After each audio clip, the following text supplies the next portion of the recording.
बोकारो में लॉकडाउन का पालन कराने को लेकर जिला प्रशासन कड़ी मेहनत कर रहा है। वहीं कोरोना के हॉटस्पॉट एरिया की तीसरी आंख यानी कि सीसीटीवी से भी निगरानी रखी जा रही है। बाजार और अन्य जगहों पर ड्रोन की व्यवस्था की गई है, जिसके जरिए प्रशासन को ये काफी मदद कर रहा है।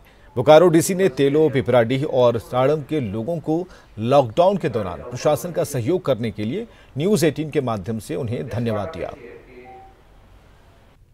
जिले के भीतर जो है अलग अलग लोकेशन पे बहुत बड़ी संख्या में कैमराज लगाए गए हैं। मोर देन 87-88 कैमराज जो है केवल हम लोगों ने जो हमारा कंटेनमेंट एरिया है उसमें लगाए गए हैं। 100 से ज़्यादा कैमरे अलग अलग लोकेशन के ऊपर भी लगाए गए हैं, जिसमें चेक पोस्ट की निगरानी, बॉर्डर एरियाज़ की निगरानी, जो दूसरे डिस्ट्रिक्ट के साथ हम बॉर्डर साझा करते हैं अपने ज़िले की, उसकी निगरानी, और साथ ही साथ जो है जो भी क्रिटिकल पॉइंट्स हैं वहाँ पर भी हम लोग कैमराज के जरिए देख पा रहे हैं, एक्सेस कर पा रहे हैं।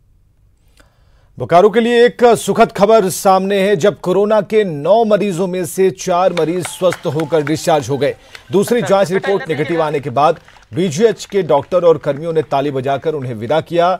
जो परिवार ठीक हुए हैं उनमें चंद्रपुरा प्रखंड के तेलो की पहली कोरोना पॉजिटिव मरीज महिला के साथ 2 बच्चियां और 1 पुरुष शामिल हैं। इस दौरान डीसी के साथ सिविल सर्जन और तमाम अधिकारी मौजूद रहे। अब सभी डिस्चार्ज लोगों को होम क्वारंटीन में रखा जाएगा।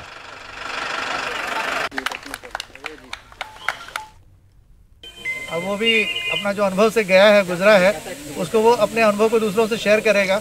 और मुझे पूरा विश्वास है कि वो जो अपने अनुभव को शेयर करेगा समाज में और भी लोगों से, तो समाज में भी बाकी लोगों के मन में भी जो बहुत सारी शंकाएं हैं और पैनिक का जो दौर चल रहा है वो काफ़ी कुछ कंट्रोल में आएगा। ठीक है, थैंक यू। निश्चित तौर से जो है बहुत ही हौसला बढ़ाने वाली चीज़ है। जिस तरह से दिन रात जो है प्रशासन की टीम, दिन रात जो है हमारे सिविल सर्जन, उनकी पूरी टीम, एसडीओ, यहाँ के जो बीजीएच के डॉक्टर्स हैं, इनफैक्ट जो नर्सेज हैं, स्टाफ्स हैं, वो सभी लोग पूरी तरह से जो है मुस्तैद रहे और बहुत ईमानदारी से अपना काम अभी तक कर रहे हैं। और कोरोना पॉजिटिव मिलता है वो राइट इन्फॉर्मेशन प्रशासन के साथ शेयर करें। हम बहुत प्रोफेशनली अगर कॉन्टैक्ट ट्रेसिंग इसी तरह से करते रहें तो मुझे लगता है ये चेन भी ब्रेक होगा।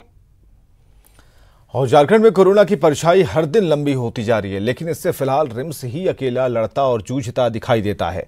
ऐसे में सवाल ये है कि जिन निजी और पब्लिक सेक्टर्स के अस्पतालों को चिन्हित किया गया, उन्हें जिम्मेदार क्यों नहीं दी जा रही।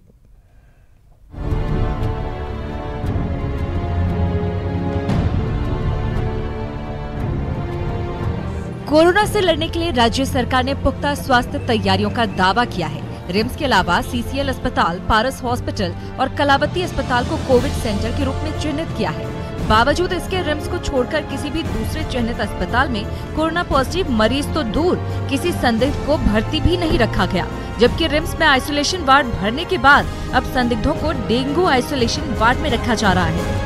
ज़्यादा सबको मैं नहीं कर रहा हूँ, लेकिन कुछ लोगों को अगर शिफ्ट किया जा सकता है पारस में या जो सीसीएल वगैरह में, तो हमारा कुछ लोड कम होगा और हम लोग सीरियस पेशेंट के लिए ज़्यादा अच्छे से तैयार हो पाएंगे।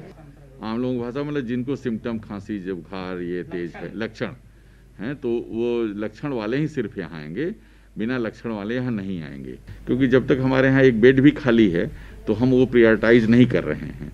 जैसे जैसे हमारे पास सीरियस मरीजों की संख्या बढ़ेगी या पॉजिटिव मरीजों की संख्या बढ़ेगी, हमें भी प्रायोरिटाइज करना पड़ेगा कि हम किसको लें, किसको न लें।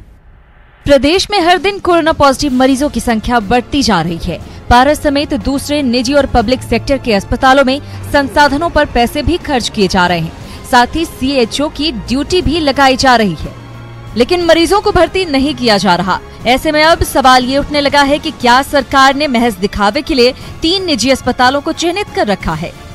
सिविल सर्जन ऑफिस से हम लोग को यहाँ ड्यूटी के लिए भेजा गया। पारस में कोविड-19 जो आइसोलेशन और आईसीयू का जो भी बिया बनाया हुआ उसमें ड्यूटी के लिए कितने लोग हैं आप? हम लोग 85 लोग हैं। 85 लोग। और यहाँ के पारस हॉस्पिटल जो स्टाफ है वो भी है। तो आप लोग रोज आते हैं? हाँ, डेली हम लोग 12 तारीख से यहाँ ड्यूटी पड़ा है, तो डेली हम लोग आते हैं। तो पार्शियली सही है, ऐसा बात नहीं है कि हम लोग उस अस्पताल, दूसरे अस्पताल जो हम लोगों ने कोविड के लिए बनाया, कोविड केयर हॉस्पिटल जो है उसे बचा के रखे हुए हैं। लेकिन यह भी देखना होगा कि अचानक ऐसा कोई स्थिति उत्पन्न नहीं कर दे जिसके कारण हम लोग दुविधा में पड़ जाएं। इसीलिए रिम्स की व्यवस्था को देख करके उसके बाद वहाँ पर कितने मरीजों को भेजना है, नहीं भेजना है, उनसे डिस्कशन करके हम लोग वैसा अवश्य करेंगे।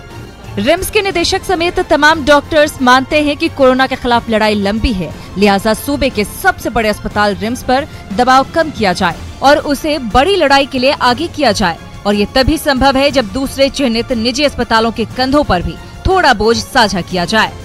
न्यूज़ 18 के लिए रांची से उपेंद्र कुमार की रिपोर्ट।